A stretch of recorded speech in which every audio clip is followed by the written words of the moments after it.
Nosso artigo se chama, em tradução livre, Oportunidades para resolver os desafios da década do oceano no sistema governamental marítimo e costeiro do Brasil.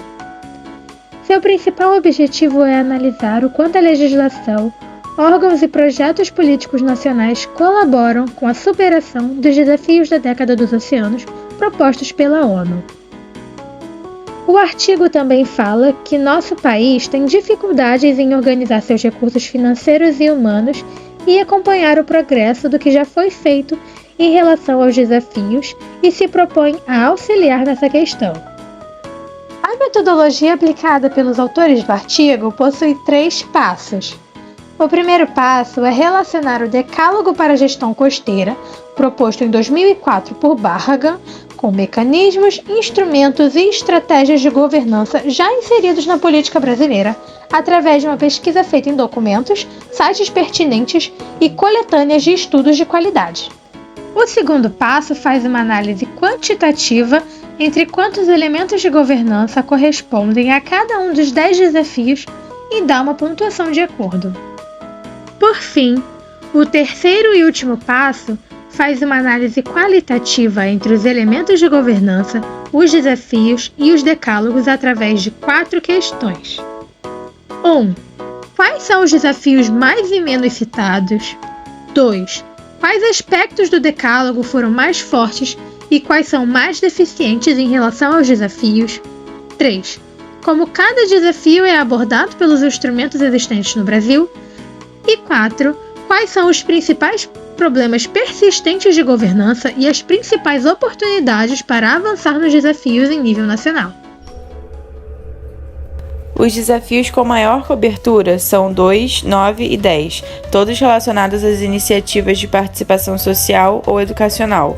Os desafios com menor pontuação estão associados à especificidade dos programas relacionados ou à má implementação deles.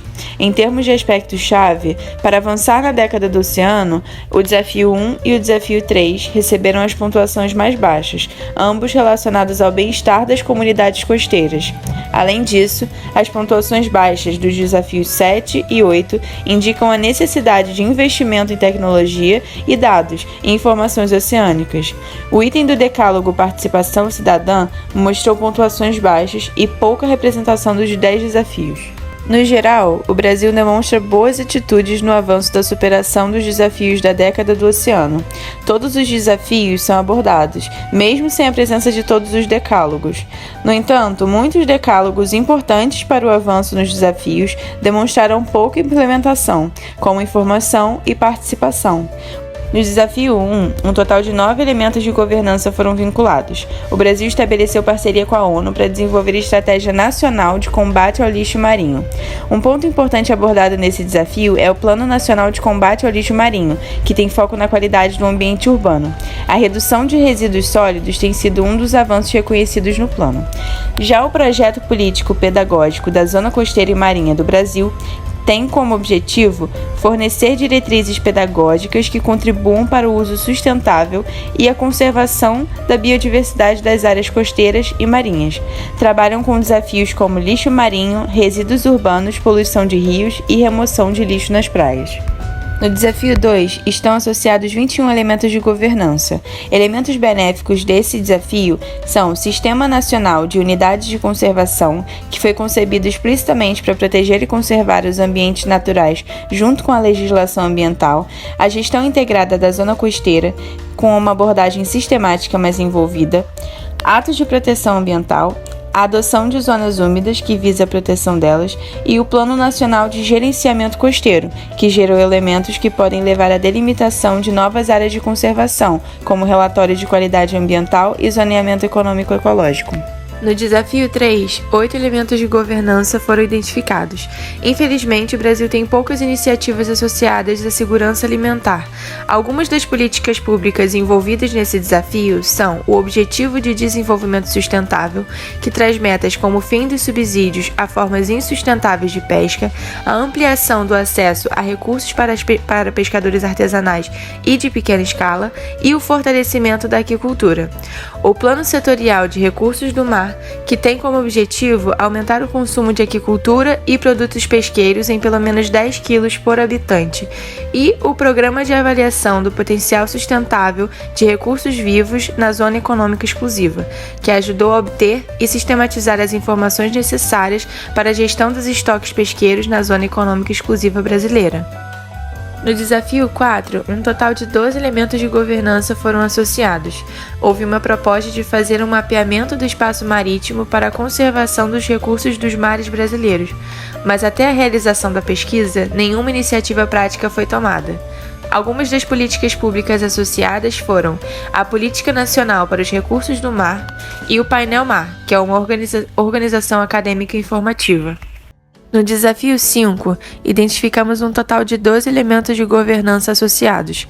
O Brasil se comprometeu no Acordo de Paris a reduzir a emissão de gases do efeito estufa em até 43% até 2030. Algumas das políticas públicas abordadas nesse desafio são a Política Nacional sobre Mudanças Climáticas, que foi instituída em 2009, que aborda a redução de emissões, adaptação climática e redução da vulnerabilidade natural. Outra estratégia nacional estabelecida é o Programa Nacional de Conservação do Litoral, o PROCONSTA, iniciado em 2018 e que busca resolver um problema de longo prazo da falta de dados confiáveis sobre a dinâmica e as mudanças da zona costeira. No entanto, o PROCONSTA ainda não foi implementado. No desafio 6, um total de 14 elementos de governança foram associados. Uma publicação relevante abordada foi de Moerré, de 2018, que fala sobre a visão geral da erosão costeira no Brasil e possui informações detalhadas sobre o estado da costa de 15 estados, incluindo locais propensos à erosão e estratégias para lidar com essas questões. Algumas das políticas públicas associadas foram a Política Nacional para Recursos do Mar e a Defesa Civil. No desafio 7, um conjunto de 10 elementos de governança foram identificados. Algumas das políticas públicas associadas foram o Sistema Global de Observação dos Oceanos, do qual o Brasil faz parte, o Banco Nacional de Dados Oceanográficos, que é bom, mas o acesso precisa melhorar, e o Revise, que compilou informações sobre frotas pesqueiras industriais, mas não faz progresso desde 2006. No desafio 8, um total de 14 elementos de governança foram identificados. O governo brasileiro se comprometeu a financiar iniciativas multilaterais de pesquisa, como o EURORIZON 2020. Dessa forma, vários projetos de pesquisa tiveram a adesão de contrapartes brasileiras, como a Mission Atlantic, iAtlantic e Triatlas. Esses projetos têm o potencial de aprimorar o conhecimento e a representação dos oceanos. No desafio 9, identificamos 23 elementos de governança. Quanto à investigação dos oceanos e à disponibilidade de conhecimento e tecnologia para todos, o Brasil tem como meta constante o incentivo ao estudo e à pesquisa de tecnologias voltadas à proteção dos recursos ambientais, como a Política Nacional do Meio Ambiente, a Política Nacional dos Recursos do Mar e o Plano Nacional de Gerenciamento Costeiro. Esses são alguns exemplos concretos. No desafio 10, um total de 23 elementos de governança foram identificados. Em relação ao relacionamento das pessoas com os oceanos, o Brasil tentou fazer com que as pessoas tivessem uma maior compreensão da área marítima brasileira, principalmente por meio do trabalho do CIRM. O desenvolvimento do próprio conceito de Amazônia Azul, por exemplo, buscou resgatar e estimular a mentalidade a favor da proteção marinha na sociedade. Chegando na discussão, em questão de ferramentas e estratégias de gestão, os projetos Orla e Procosta têm impactos em possíveis soluções oceânicas para a crise climática e no aumento da resiliência das comunidades quanto aos perigos dos oceanos através do fornecimento de informação, mobilização de municípios e ativistas locais. Áreas costeiras e marinhas protegidas impulsionam a alimentação sustentável da população e o resgate de uma relação mais saudável com o oceano, além de fortalecer uma economia também sustentável. O Plano Nacional de Gerenciamento Costeiro também poderia causar um impacto parecido através do ZEC, se não estivesse tão fragmentado e houvesse melhor coordenação entre as esferas do governo. O artigo também ressalta que, no geral, o Brasil produz muita informação, mas não possui muito sucesso na implementação de projetos. Mas nós também achamos que o artigo merece uma crítica. O artigo fala sobre as oportunidades que o Brasil tem de superar os desafios da década do oceano propostos pela ONU, mas não propõe uma reflexão sobre o principal desafio da atualidade, a superação da lógica capitalista de produção. Ela é a maior causa de poluição, destruição ambiental, insegurança alimentar e é o fator que mais colabora para o aumento da crise climática. Para combater a produção de lixo, a redução é o primeiro e mais fundamental passo, mas a lógica de produção em massa que visa o lucro e não as necessidades da população, diversas vezes faz o contrário de reduzir e gera excedentes que viram lixo marítimo em potencial, como por exemplo o descarte de 30 milhões de dólares de Funko Pop que aconteceu em 2023, para que a empresa pudesse diminuir a quantidade de seus produtos e aumentar seus lucros. E esta não é uma prática recente. Nos anos 30 e 40, o Brasil queimou mais de 78 milhões de sacas de café em nome do lucro, mas em nenhum momento o artigo aborda este comportamento tão comum nas empresas. Sobre proteger ecossistemas e sua biodiversidade, o artigo também não explicita sobre de quem devemos protegê-lo, de quem os trata como mercadoria que tem potencial para gerar capital, ou seja, novamente as grandes empresas.